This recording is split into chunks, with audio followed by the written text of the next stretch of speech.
Anybody got a homegrown solution for how to treat fire ant bites, perhaps? We went to a hot air balloon festival outside of Memphis Saturday night. Rodney was kind of involved in that for a fundraiser. And he said, "Why don't you go with me? It'll be a lot of fun." I said, "Okay, I'll go." So we had to lug our chairs, and we had to lug the chairs across a vast wasteland of flat land. It was dusk because we wanted to be able to see the hot air balloons take off, with the propane going up in them and all illuminated. It'd be really pretty. So I had a wooden chair, straight back chair. I can't sit in the chair Rodney sits in because it's so low to the ground. I'd have to have an ejection button to get my rear end and my body out of that chair. I would be so low to the ground, it would not be a pretty sight when you have to have four men help pull yourself up. And he said, "I'll go get us something to eat." So he had to walk like 5 miles to get to the food trucks to get the food. And what did he get? He got chicken fingers and he got his drink. He had a cup holder in his, okay, two of them. One he had his water in, the other had his drink in. So I had to put my drink down on the ground.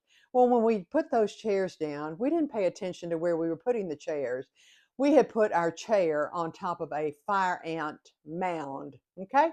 So I had my drink, my little lemonade. It was embedded in the fire ant mound. I didn't know that because I couldn't see. It was dusk. It was going into nighttime. So I reached down after eating a bite of my chicken finger, and lo and behold, I have fire ants who are munching on Margot's finger. I jump up. I don't think I've ever moved that quickly. I stand in front of Rodney and I am going like this at Rodney. He goes, "What's the matter? What did I do?" I said, "Get these off of me." He said, "Get what off of you?" I said, "My ants. I've got covered ants. I got fire ants all over me." So I look her like nuts running around trying to get these ants knocked off of my hands and all of this.